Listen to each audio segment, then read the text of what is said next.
Tá bom. Meus amigos, meus irmãos, vamos meditar na palavra? Primeiramente, você vai abrir em 2 Tessalonicenses, capítulo 3, tá? Primeiramente, 2 Tessalonicenses, capítulo 3.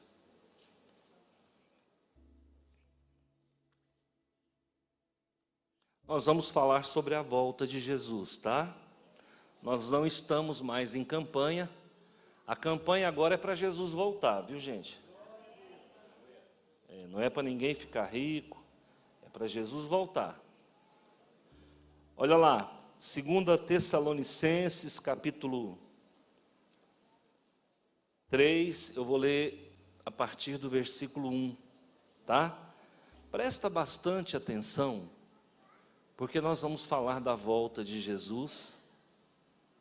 E o título da mensagem, apostasia, vírgula, um mal necessário, tá bom? Título da mensagem, apostasia, um mal necessário. Olha o que diz a palavra do Senhor. Esta é 2 Tessalonicenses 3, eu acredito que todos abriram, né? Esta é uma palavra fiel.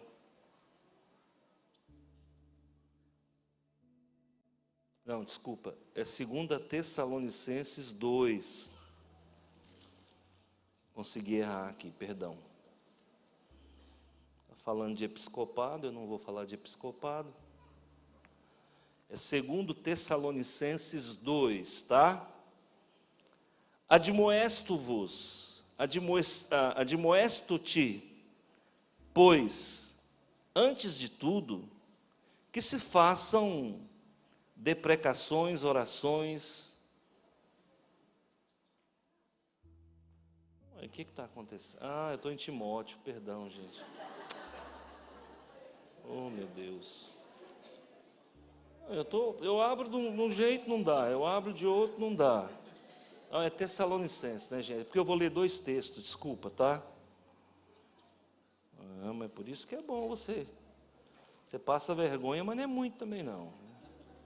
Agora sim, 2 Tessalonicenses, capítulo 2. Eu vou ler a partir do versículo 1, tá bom? Ora, irmãos, rogo-vos pela vinda do nosso Senhor Jesus Cristo e pela nossa reunião com Ele, que não vos movais facilmente do vosso entendimento, nem vos perturbeis, quer por espírito, quer por palavra, quer por epístola, como de nós, como se o dia de Cristo estivesse já perto. Ninguém de maneira alguma vos engane, porque não será assim sem que antes venha a apostasia e se manifeste o homem do pecado, o filho da perdição. Eu vou ler numa tradução mais fácil, para você entender, tá? Agora, irmãos, a respeito da vinda de Jesus Cristo, o nosso Senhor, e do nosso encontro com Ele, pedimos a vocês o seguinte: não se perturbem facilmente, nem fiquem assustados se alguém afirmar que o dia do Senhor já chegou. Talvez alguém diga que nós tenhamos afirmado isso enquanto profetizávamos ou anunciávamos o Evangelho, ou que escrevemos isso em alguma carta. Não deixe que ninguém os engane com nada disso, pois antes desse dia terá que acontecer a revolta contra Deus, e terá de aparecer o perverso que está condenado a ir para o inferno. Irmãos, preste atenção, eu estou falando da volta de Jesus. Aqui, na tradução da Nova Linguagem de hoje, está dizendo o seguinte, que Jesus vai voltar. Mas que ninguém se engane, Jesus não vai voltar antes da apostasia. Aqui usam uma expressão, revolta contra Deus. Jesus não vai voltar sem que primeiramente haja uma revolta contra Deus. Revolta contra Deus é apostasia. Está falando lá em 2 Tessalonicenses, capítulo 2, tá? Agora, vamos para 1 Timóteo. Vamos para 1 Timóteo, capítulo 4, a partir do versículo 1. Por isso que eu fiz confusão, eram 2 textos, né? Agora, vamos para 1 Timóteo, capítulo 1. Preste atenção aqui. Eu estou falando da vinda de Jesus. E estou falando da apostasia. Jesus não volta se primeiro não acontecer uma apostasia. Disse lá o apóstolo Paulo na carta aos Tessalonicenses. Agora olha aqui. Mas o Espírito, versículo 1, mas o Espírito expressamente diz que nos últimos tempos apostatarão alguns da fé, dando ouvido a espíritos enganadores e a doutrinas de demônios, pela hipocrisia de homens que falam mentiras, tendo cauterizada a própria consciência, proibindo o casamento e ordenando a abstinência dos manjares que Deus criou para os fiéis e para os que conhecem a verdade, a fim de usarem deles com ações de graças, porque toda criatura de Deus é boa e não há nada que rejeitar, sendo recebido com ação de graça. Semelhantemente, na continuidade, porque pela palavra de Deus e pela oração é santificado. Propondo estas coisas aos irmãos, será bom ministro de Jesus, criado com a palavra da fé e da boa doutrina que tem seguido. Mas rejeita as fábulas profanas e de velhas, e exercita-te a ti mesmo em piedade, porque o exercício corporal para pouco aproveita, mas a piedade para tudo é proveitosa, tendo a promessa da vida presente e da que há de vir. Esta palavra é fiel e digna de toda aceitação, porque para isto trabalhamos e lutamos, pois esperamos no Deus vivo, que é o Salvador de todos os homens, principalmente dos fiéis. Manda estas coisas e ensina-as. Vamos orar e vamos entrar nessa narrativa. Obrigado, meu Pai, em nome do Senhor Jesus, de todo o coração. Nós vamos aprender um pouco da Tua palavra. Eu quero pedir que o Teu Espírito ministre aos nossos corações. O Senhor é verdadeiro e o Senhor está no nosso meio. Nos faz entender sobre a volta de Jesus nessa noite, porque o tempo urge. Estamos numa contagem regressiva para a volta do Messias. Por isso, guarda a tua igreja e protege em nome de Jesus. Amém. Queridos, preste atenção no que está acontecendo. Eu vou falar da apostasia. Então, a apostasia, traduzindo, é o quê? Revolta contra Deus. Vamos lá. Apostasia, traduzindo, é contra Deus. Nós estamos nos últimos tempos, sim ou não? Vocês acham que nós estamos nos últimos tempos? E se eu provar agora que nós estamos no epicentro dos últimos tempos? Eu vou provar para você, usando a Bíblia somente, que nós estamos no epicentro da volta de Jesus. Ok? Apostasia é revolta contra Deus. Normalmente a gente fala, fulano apostatou, ou seja, ele abandonou a fé. O que é isso? Uma revolta contra Deus. Toda pessoa que abandona a palavra, abandona a fé, abandona a igreja, ele é um revoltado. Ele está em rebelião contra Deus. Então, toma muito cuidado, porque o momento agora é o momento de apostasia. E eu vou ler aqui na palavra de Deus e vou te dar detalhes. Se você até puder anotar alguma coisa que eu falar, vai ser de bom alvitre, tá? Preste atenção. Mas o Espírito, que Espírito? Timóteo 4:1. Mas o Espírito, que Espírito? O Espírito Santo. Isso aqui é um substantivo próprio. Espírito é nome. Está com inicial maiúscula. Então não é o meu espírito, não é um demônio qualquer, é o Espírito Santo. O Espírito Santo claramente diz que nos últimos tempos, preste atenção na palavra tempo. A palavra tempo no grego, no qual foi escrito o Novo Testamento, no grego koiné, a palavra tempo é kairos. Se você for lá no léxico, se você for lá no grego, no original, a palavra que você vai encontrar para tempo aqui é kairos. E o que nós ouvimos os pregadores falarem? Kairos é o tempo de Deus. Eu mesmo já falei muito isso. Mas isso é poético, irmãos. É poético, mas não é teológico. Tá? Então agora, como nós estamos no estudo, deixa eu explicar para você. Na verdade, Kairos não é o tempo de Deus. Porque a impressão que dá essa afirmativa é que existe um tempo exclusivo onde Deus habita. Isso não é verdade. Porque se existe um tempo onde Deus habita, Deus está preso dentro de um sistema. Porque o tempo é um sistema. O tempo é uma matrix. Então, quando nós falamos, Kairos é o tempo de Deus, isso é poesia. Isso é uma narrativa poética. Agora, quando nós vamos para a teologia, a coisa muda. Então, preste atenção.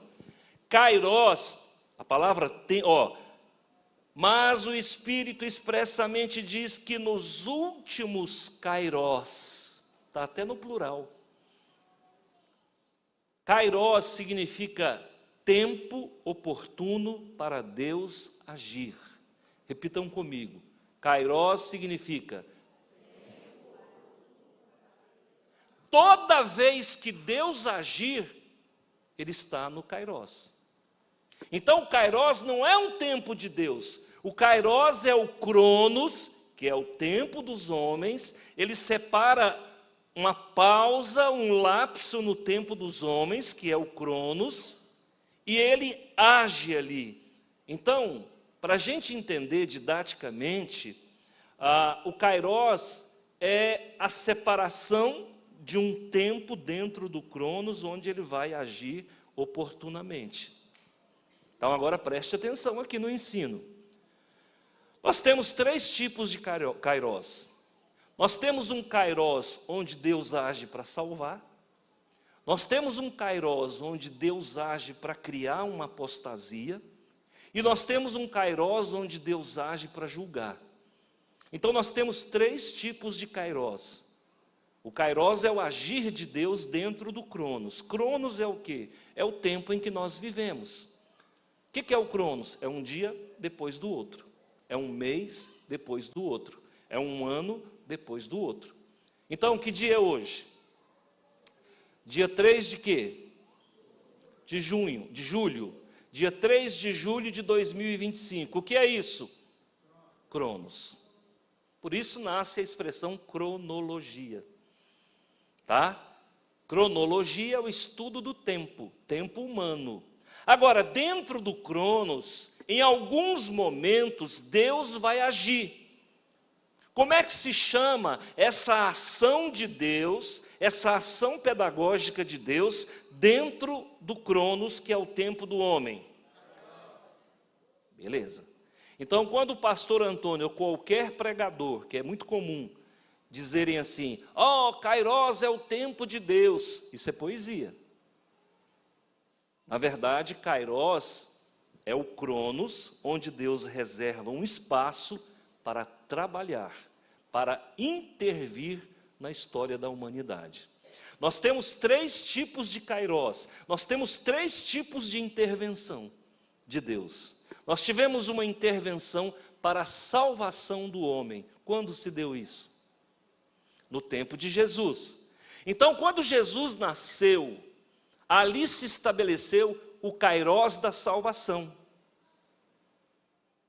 Agora nós estamos vivendo os últimos tempos, porque aqui está falando, olha, mas o Espírito expressamente diz, nos últimos tempos, que haverá uma apostasia. Então, qual que é o kairós agora? Qual que é o kairós agora? Apostasia. O tempo de salvação, ele começou lá em Cristo. E de lá para cá, Jesus vem salvando. Só que agora Deus permitiu um tempo diferente para Ele poder agir. E como é que Deus está agindo? Permitindo a apostasia. Por que a apostasia está acontecendo agora? Porque a apostasia, ela vem antes do kairós do juízo. O que a apostasia está permitindo? Deus saber, entre aspas, quem é dele e quem não é. Para que serve a apostasia? Quem já viu peneirar? O que a peneira faz? Separa. Apostasia é a peneira de Deus para ver quem fica e quem vai. Pastor, mas Deus promoveu a apostasia? Gente, o nosso Deus é o Senhor do tempo. Está tudo na mão dele. E por que há essa apostasia? Porque o homem ficou muito sabido. O homem está sabido demais. O homem está dando aula para Jeová. Não é ou não é? Então isso vai gerar o quê? Excesso de conhecimento. Apostasia. Excesso de dinheiro. Apostasia. Excesso de beleza. Apostasia. Excesso de inteligência. Apostasia. Por quê? Porque o homem fica muito soberbo. Mas quem foi que criou esse tempo? Foi Deus. Deus nos deu tudo isso. E através de tudo que Deus tem dado, o homem acabou se perdendo. Eu vou provar na Bíblia o que eu estou falando. Eu não vou usar aqui nenhuma ferramenta filosófica, nenhuma ferramenta poética, nenhuma ferramenta científica, não. Eu vou usar a Bíblia. Você vai sair daqui hoje convicto de que Jesus está voltando. Amém? Isso te assusta? Tá bom. Então o Espírito Santo diz que nos últimos tempos, no kairós, que agora é o kairós da apostasia, que esse último tempo precede a volta de Jesus, porque a volta de Jesus é o kairós do juízo. Beleza. Jesus agora vem para quê? Para julgar a gente. Jesus agora vem para julgar. Aquele carpinteiro ficou para trás. Aquele homem que dava outra face, que mandava andar outra milha, que mandava perdoar 7 vezes 70, ficou na dispensação do kairós da salvação. Agora esse Jesus, ele vem para julgar. E a apostasia já é o princípio do julgamento de Deus. Deus já está julgando. Deus está julgando Israel, Deus está julgando o Irã, Deus está julgando até a igreja. Quantas pessoas estão deixando as igrejas, estão apostatando, estão se revoltando contra Deus? Hoje você já tem a igreja dos desigrejados. Verdade. A igreja dos desigrejados. A internet está cheia de franco-atiradores atirando contra a igreja. Atira contra o dízimo, atira contra a comunhão, atira contra a igreja. Hoje você vai encontrar esse tipo de gente. O que é isso? Apostasia. E tem muita gente boa apostatando. Tem gente dizendo que a Bíblia tem que ser reescrita. Tem gente dizendo que Deus não é onisciente, não é onipresente, não é onipotente. Isso é apostasia. É a desconstrução dos dogmas da nossa fé. Isso é apostasia. Gente, hoje o forte não é Deus, o forte é o homem. É o antropocentrismo. O homem está no centro de tudo. Você pode observar que está entrando dentro da igreja um movimento humanista, onde o homem pode, o homem consegue, o homem vai fazer, o universo conspira a teu favor. Você foi separado por cabeça e não por cauda. Tudo bem, isso é bíblico. Mas tome cuidado, porque o homem não pode tomar o lugar de Jesus. A gente tem que tomar cuidado, porque senão daqui a pouco igreja vira casa de massagens. Daqui a pouco as pessoas estão indo para a igreja, não para ouvir a sã doutrina, mas estão indo à igreja para ouvir aquilo que dá coceira nos ouvidos. Isso é o tempo do fim. Isso é o kairós da apostasia que precede o kairós do juízo. Então está tudo se cumprindo, e agora eu vou entrar em detalhes importantes aqui. Preste atenção. Porque alguns têm apostatado, dando ouvido a espíritos enganadores. Espíritos enganadores têm várias interpretações. Por exemplo, doutrinas falsas, ensinamentos de homens hipócritas, homens mentirosos. A internet está cheia, as igrejas estão cheias de homens que não pregam a Bíblia. Pregam tudo, menos a Bíblia. E ele diz assim, homens enganadores e doutrinas de demônio. Todo ensinamento que desconstrói o que a Bíblia diz é doutrina de demônio. Agora olha na continuidade. Doutrina de demônios. Pela hipocrisia, pela falsidade de homens que falam mentiras. Tem muito pregador hipócrita que não vive o que prega. Uma vez eu ouvi alguém dizer assim, o pastor fulano no altar, ele é uma bênção, mas quando ele desce, ele é uma vergonha para o povo de Deus. Aprovado por homens, reprovados por Deus. E aí diz assim, hipócritas que pregam mentiras, tendo cauterizada a consciência. Gente, nunca houve em toda a história da humanidade cristã tantas pessoas com a consciência cauterizada. Nunca houve. Nunca houve em toda a história da humanidade tantas pessoas que estão de braços dados com o pecado como agora. O pecado se tornou o melhor amigo de muitos cristãos. E o que é pior, a palavra que é pregada no altar não atinge essas pessoas, porque quem prega é tão igual quanto quem ouve. Eu faço de conta que prego e você faz de conta que aprende. É o mundo do faz de conta. Igrejas onde o Espírito Santo foi colocado da porta para fora. Proibindo o casamento. Posso ler na outra versão? Olha o que a outra versão diz aqui, Proibindo o casamento é versículo 3. Essas pessoas ensinam que é errado casar.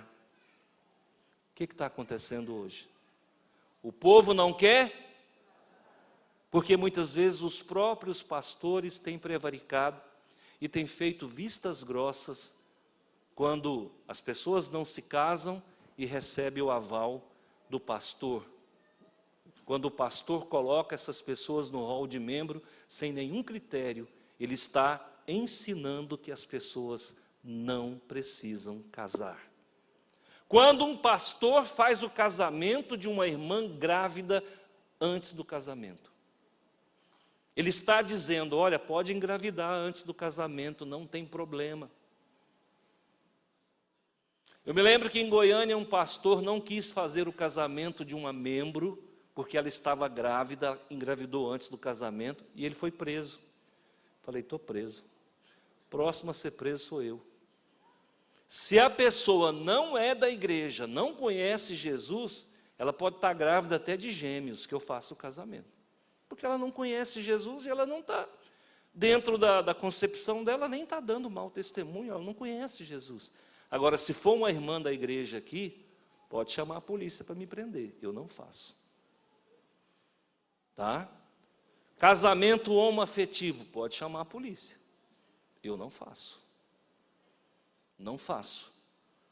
Por quê? Porque é exatamente o que o mundo está fazendo, pregando contra o casamento. Um pastor que casa 2 homens, ou um pastor que casa 2 mulheres, ele está ensinando contra o casamento. E o que está dizendo aqui? Essas pessoas, esses pastores, Paulo está falando para a igreja. Paulo não está falando para ímpio. Aqui é um discurso para a igreja. Esses pastores ensinam que é errado casar. Como que eles ensinam? Como é que um pastor ensina que é errado casar? Quando ele prevarica em relação ao sexo antes do casamento. Tive uma pessoa na minha família, do sexo feminino, que ficou grávida, era crente como nós, e ela ficou grávida. Então, ela foi se aconselhar com o pastor. Na época eu não era pastor, mas sempre fui procurei ser muito correto com as coisas. E ela foi lá conversar com o pastor, claro, gabinete, só ele e ela, tudo bem. Quando ela voltou, eu perguntei, e aí, como é que foi? Ela falou, não, o pastor disse que era para mim ter usado camisinha. Eu falei, como é que é? Não, ele falou que se eu tivesse usado camisinha, não tinha acontecido isso. Ou se eu tivesse tomado o anticoncepcional. Eu te pergunto, esse é o papel de um homem de Deus? Eu me escandalizei. Uma vez, no começo da minha fé, uma irmã que eu levei para a igreja, ela estava em litígio com o marido, os dois estavam discutindo, brigando. E ela pediu um aconselhamento. Eu fui lá, levei ela até o gabinete pastoral, também não era pastor, e aí o pastor falou, não, Antônio, aproveita, senta, eu vou aconselhar ela, você pode ficar aí, você é amigo dela, você sabe de tudo. Falei, tá bom. E eu estou lá, e o pastor está aconselhando, e ela contando que o marido era bravo, que o marido era isso, que o marido era brigão, que o marido era nervoso. Sabe o que ele falou para ela? Larga ele. Naquela hora, irmão, eu pensei, ué, ele está mandando largar? Ué, que pastor é esse? Então, olha o que está dizendo aqui, ó. Esses pastores ensinam que é errado casar. Como? No contraverso. Ele ensina que é errado casar de uma forma que você não percebe. Então, irmãos, no final dos tempos, isso ia acontecer, a Bíblia já prescreve, está acontecendo. E diz o quê? Olha, além disso, essas pessoas ensinam que é errado casar e que é errado comer certos alimentos. E aqui agora eu abro um pouco mais o leque. Você sabia que tem gente que não come mais, fica à base de shake? Você sabia que tem gente que não come mais, não posso falar Herbalife, né, porque dá problema. Você sabia que agora tem gente que não come mais, é só na ração humana? O que é isso, pastor? É o final dos tempos. Eu me lembro que eu fui, há um tempo atrás, num lugar, vou me abster de dizer, e a irmã, eu falei, irmã, eu tenho que ir embora, estou tomando seu tempo, você tem que almoçar. Ela falou, não, eu só tomo shake. Eu não almoço e nem janto, só tomo shake. Porque disseram para ela que para ter o corpo perfeito, ela tem que ser magérrima. O que é isso, irmão? Ensino de demônio, porque é contra a palavra de Deus. A Bíblia diz que tudo que Deus deu é para nosso consumo. Há uma proibição de comer carne vermelha. A Bíblia não fala isso. A Bíblia manda você comer carne vermelha. Ah não, mas carne vermelha dá câncer. Engraçado, o povo comeu carne vermelha a vida inteira e tinha gente que vivia 900 anos. O problema não está na carne vermelha. Vocês lembram quando, há um tempo atrás, eu era criança, a ciência chegou à conclusão que não era mais para comer banha de porco, era para comer óleo de soja, porque a banha de porco entupia as veias. Sabe o que eles disseram agora? Que na verdade quem entope as veias é o óleo de soja. E quem é que vai pagar as banhas que eu não comi? Antes de casar, tinha um ensino dentro das escolas de nutricionismo, que você não podia comer mais do que 3 ovos por semana. Hoje a ciência descobriu que você pode comer 3 ovos por dia. Quem vai pagar os ovos que eu não comi? Estamos vivendo ou não estamos vivendo o final dos tempos? Agora se descobriu, olha, preste atenção no que eu vou lhe dizer. A ciência está descobrindo que se você só fizer dieta de carne, você cura diabetes. Se você não comer nada além de carne, você vai em 6 meses curar o seu diabetes. O problema é que eu não dou conta de comprar stand de carne. Não, mas carne vermelha dá câncer. Pois é, agora estão descobrindo que se você fizer uma dieta só de proteína animal, de carne, por exemplo, você cura o diabetes. Você vê que a ciência vai e volta, ela não tem segurança do que ela diz. Só quem pode ter segurança do que diz é a palavra de Deus. Vou te mostrar que nós estamos no final dos tempos. Vou continuar, preste atenção. Que proíbem o casamento, exigem abstinência de alimentos que Deus criou para serem recebidos com gratidão pelos que creem e conhecem a verdade. Enquanto a ciência diz, não coma carne vermelha, a Bíblia diz, coma. Vou continuar. Pois tudo que Deus criou é bom, pode comer. Se você tiver câncer, não é pela carne que você comeu. Não é por isso. Eu não vou entrar nesse detalhe agora, mas não é por isso. E ser recebido com gratidão, nada é recusável. Vou continuar. Olha na continuidade, o 5. Porque pela palavra de Deus e pela oração é santificado. Se comer carne todo dia dá câncer, ora que não tem câncer que te alcança. Ora antes de comer, consagra a Deus. É isso que a Bíblia está dizendo. Olha aqui. Propondo estas coisas aos irmãos, será bom ministro de Jesus Cristo. Eu estou falando contra o que a ciência fala. Porque a ciência uma hora vai, outra hora ela vem.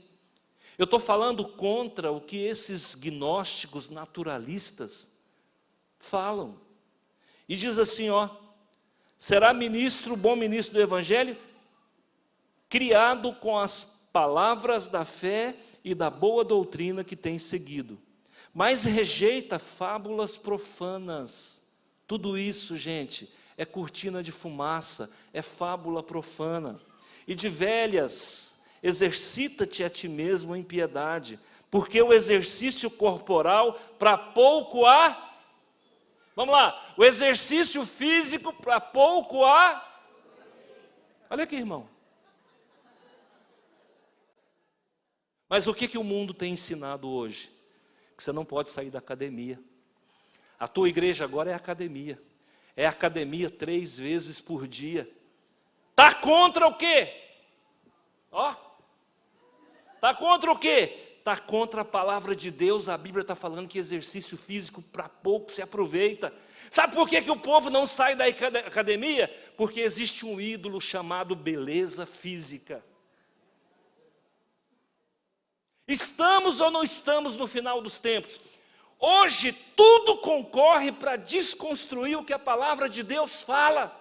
A palavra de Deus está dizendo que o exercício físico de pouco se aproveita. Eu nunca fiquei sabendo que Adão fizesse academia, ele viveu 930 anos. Eu nunca fiquei sabendo que Matusalém fizesse academia, ele viveu 979 anos. Noé não fez academia, viveu 600 e tantos anos. Moisés não fez academia, viveu 120 anos. Abraão não fez academia, viveu 175 anos. E depois que Sara morreu, que ele estava com 130, ele casou de novo e teve mais filho. Não tinha Tadala, não tinha Azulzinho, não tinha nada.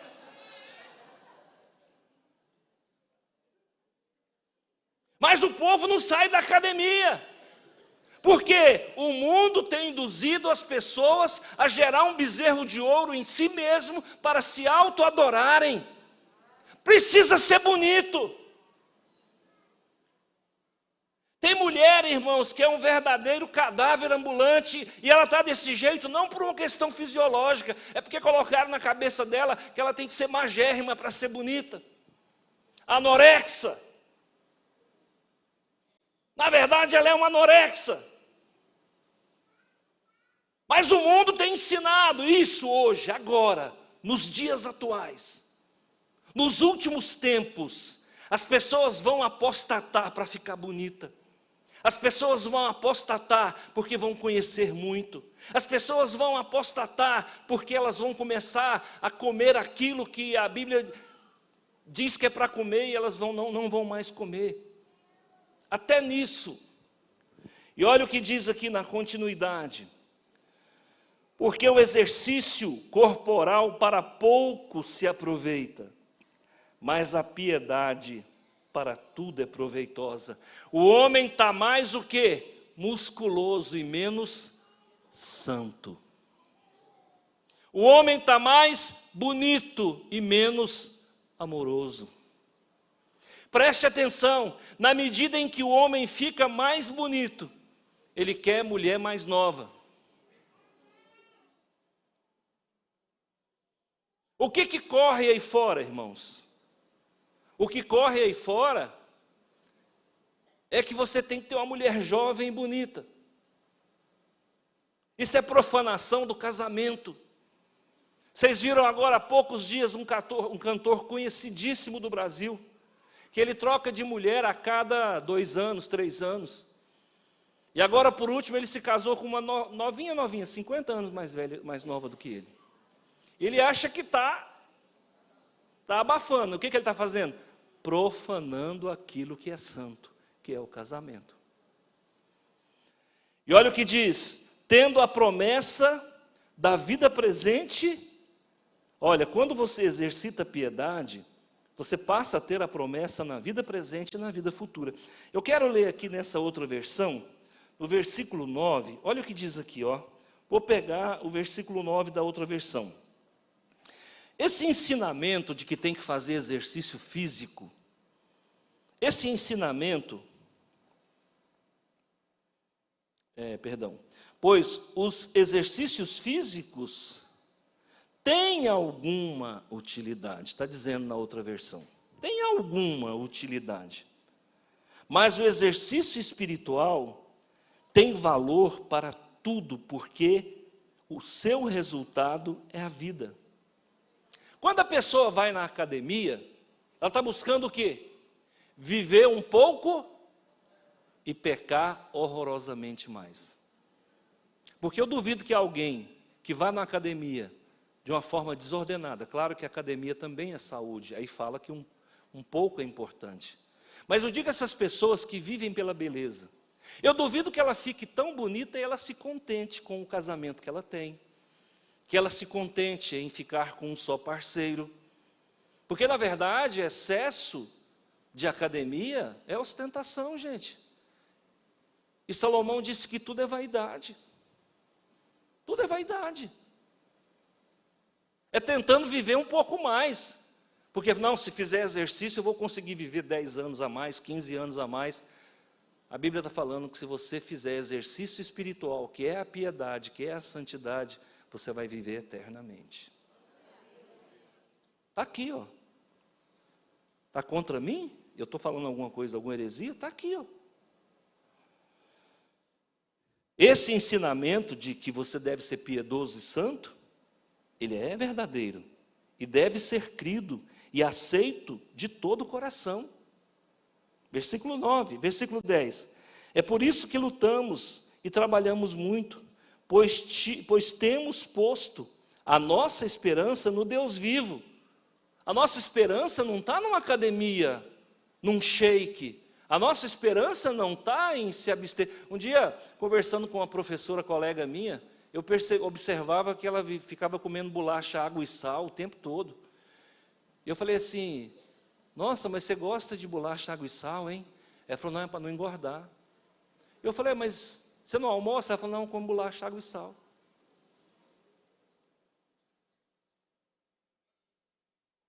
Meu amigo, deixa eu falar uma coisa para você. Se eu não comer, eu vou morrer. E se eu comer, eu vou morrer de barriga cheia. É totalmente diferente. Olha aqui, ó. A nossa esperança é no Deus vivo, que é o Salvador de todos, especialmente dos que creem. Recomendo que você, pastor, ensine essas coisas. Está dizendo aqui, ó, na outra tradução. Pastor, o que é apostasia? É isso que você está vendo aí, ó. É o distanciamento da palavra. Quando o homem migrou, gente, preste atenção, a salvo as devidas proporções. Eu não sou contra a academia. Eu sou contra idolatria à academia. É totalmente diferente. Tá? Eu sou contra a idolatria do corpo perfeito. Eu sou contra a idolatria de achar que as coisas do mundo têm mais valor do que as coisas de Deus. O mundo ensina para não casar, a Bíblia ensina que tem que casar. A Bíblia ensina para nós criarmos um exercício espiritual, de nos tornarmos piedosos e santos a cada dia. O mundo ensina que você tem que ficar bonito, você tem que ficar magérrimo, cadavérico. Tem gente que compra balança e põe a balança dentro de casa. E a Bíblia da pessoa passa a ser a balança. Todo dia ela sobe em cima da Bíblia. E fica analisando, nossa, engordei 3 gramas. E ela entra num processo de autopunição. Isso vai gerar anorexia. Daqui a pouco vai gerar bulimia. Daqui a pouco a pessoa perde a fome, anorexia. Daqui a pouco a pessoa começa a vomitar o que comeu, bulimia. Essas psicopatias, elas nascem desse exagero das pessoas, baseado em ensinamentos do mundo. Então, agora é o momento em que Jesus está preparando para voltar. Porque a apostasia, muita gente acha que a apostasia, a pessoa deixa a fé para ficar em casa sem fazer nada. Não, a pessoa deixa a fé porque ela encontra algo mais importante, mais valoroso do que a fé e coloca no lugar da fé. Hoje a beleza física para muitas pessoas é mais importante do que a fé. O dinheiro é mais importante do que a vida com Deus. Então aquilo se torna um senhor na sua vida. Pessoas que fazem mestrado, doutorado, amém. Se for para crescer, amém. Mas se for para ostentar, misericórdia. Pessoas que fazem mestrado, doutorado, não sei o quê. Um dia um pastor falou assim, você não vai fazer um mestrado não? Eu falei, para quê? Intelectualismo demais é ponto e vírgula, a letra mata. É por isso que as igrejas estão todas morrendo. É muito conhecimento, é muito intelectualismo. O que você é? Ah, sou doutor em divindade. Doutor em divindade? Você é doutor em Deus? Como é que um ser humano pode ser doutor em Deus? É por isso que essas igrejas estão morrendo. Não há mais ensino de uma sã doutrina. Não há mais vida com Deus. A pregação não traz mudança. E é por isso que essas igrejas estão aí, ó, com púlpitos de granito, com muita ostentação, com muita beleza, com som de 1 milhão, com luzes, com cores, mas o Espírito Santo está da porta para fora. Cadê a vida de oração? Cadê a vida de piedade? Não tem, porque é tudo vivendo em prol do que o mundo ensina. Nós estamos vivendo a apostasia. Põe isso no seu coração. E sabe o que isso significa? Que Jesus está voltando. Eu estou vendo pastores que eu nunca vi falar da volta de Jesus da forma como estão falando. Até, com todo respeito, até pastores presbiterianos já estão falando que Jesus está voltando. Se você entrar em qualquer canal do YouTube lá, Hernandes Dias Lopes, é só o que ele fala: chegou a hora, Jesus está voltando. Então, irmãos, por quê? Porque a apostasia precederia a volta de Jesus. Está aí, irmãos. E cada dia mais pessoas vão deixar a fé, vão fechar a Bíblia, vão parar de ir na igreja. Por quê? Porque Jesus precisa saber quem é dele e quem não é. É a hora da peneira. É a hora da verdade. Quem são as virgens que têm azeite e quem são as virgens que não têm azeite? Agora é a hora da apostasia. É o kairós da apostasia. Pastor, e o que vem depois? O kairós do juízo. Deus já está julgando, já está separando o joio do trigo. Nós já estamos sabendo quem é joio e nós já estamos sabendo quem é trigo. E pasmem, tudo indica que nós já sabemos quem é o anticristo. A Bíblia está falando que junto com a apostasia viria o espírito o homem da iniquidade. Junto com a apostasia viria o anticristo. Nós já sabemos quem é o anticristo, só não posso falar. Nós já sabemos, ele já está trabalhando. O cavaleiro do cavalo branco veio para vencer e implantar uma falsa. Precisa ser mais claro? Nós já sabemos quem é o anticristo. Nós só não sabemos quem é a besta que emerge do mar e quem é a besta que emerge da terra. O anticristo já deu as caras. E o cavaleiro branco veio, montado num cavalo branco, veio para vencer. E ele trará uma falsa paz. E essa falsa paz não vai durar mais do que 3 anos e meio. O dia em que foi proclamado a paz, eu não posso falar muito. Preste atenção, há poucos dias atrás, o dia em que foi proclamado a paz, foi exatamente o marco em que falta 3 anos e meio para o mandato dele terminar.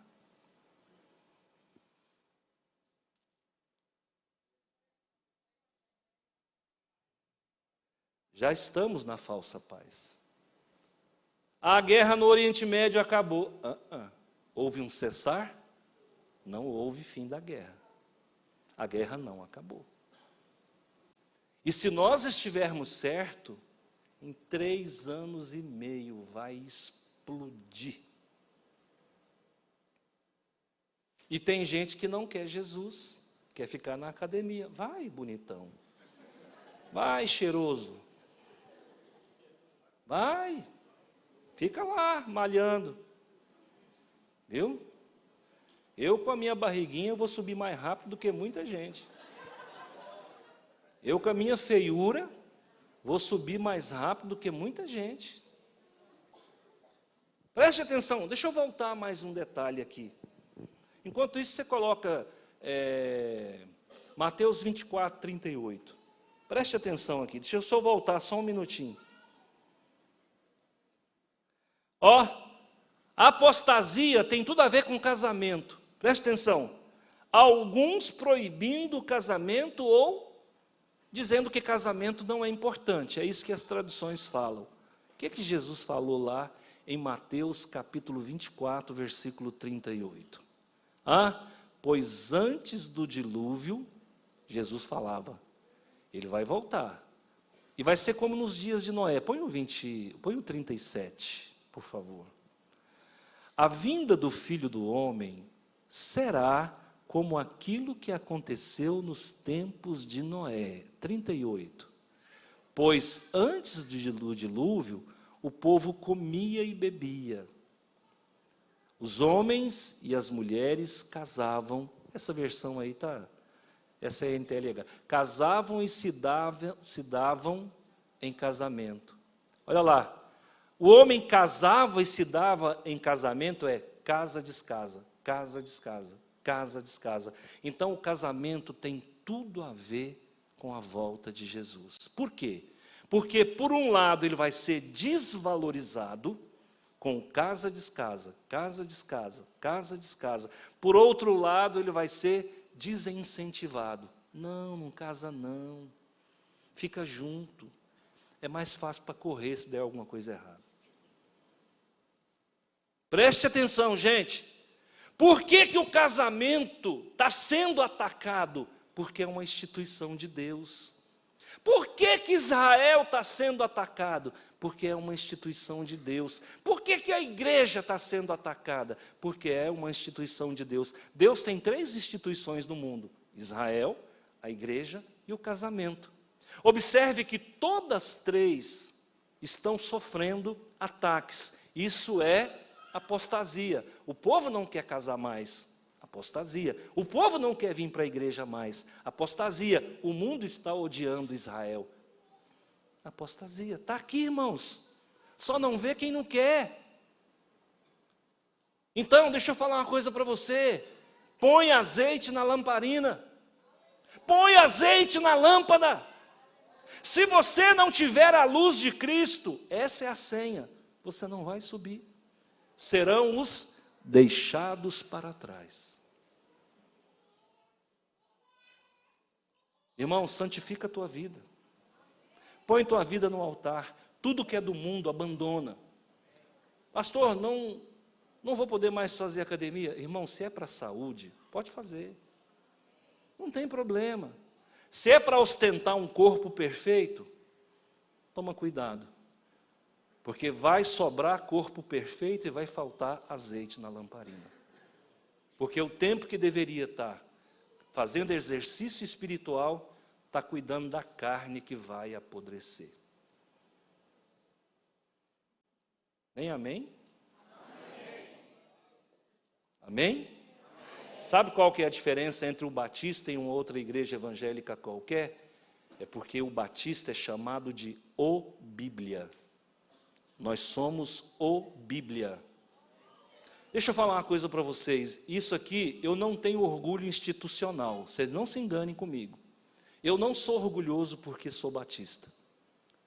Mas das igrejas evangélicas que eu já estudei e que eu já frequentei, a mais bíblica de todas é a igreja batista. Você nunca vai entrar numa igreja batista genuína, da gema, para não ouvir a palavra de Deus. Você nunca vai entrar numa igreja batista para não ouvir falar o nome de Jesus. E o ensinamento aqui não é meu, é da palavra de Deus. Tá bom? Se você discorda, é um direito que você tem. Você não está discordando de mim, você está discordando do que está escrito. Eu peguei uma tradução bem mais contemporânea, justamente para não dizer que eu estava colocando pensamento meu. Ok? Vamos colocar a nossa vida em ordem? Jesus está voltando. A apostasia é um mal necessário. Por que o kairós da apostasia está acontecendo? É porque Jesus quer separar quem é dele e quem não é dele. Tá bom? É a hora da separação do joio e do trigo. Se você está vivendo em função desse mundo, lamento em te dizer, você não vai ser arrebatado. Ah, mas eu sou batista. No céu não entra batista. Ah, mas eu sou assembleiano. No céu não entra assembleiano. No céu só entra quem vive para Deus. Amém? Vou orar com você. Senhor meu Deus e meu Pai, em nome de Jesus, eu peço verdadeiramente que o Senhor abra o coração e o entendimento da sua igreja. Porque enquanto muitos estão correndo daqui para lá, de lá para cá, sem saber exatamente qual é o foco, nós temos um foco. Queremos Jesus. E sabemos que o momento agora é um momento de partida, é um momento de arrumar as malas, é um momento de colocar a vida em ordem, é um momento de valorizar aquilo que é santo. A palavra é santa, meu Deus, a tua igreja é santa, meu Pai, o povo de Israel é um povo santo, meu Senhor, o casamento é santo, é separado. Então, Pai, não deixa que nós desvalorizemos aquilo que é mais importante em nossas vidas, que é Jesus. Guarda-nos com a tua mão de poder, hoje e sempre. Ainda com os olhos fechados, nós estamos numa quantidade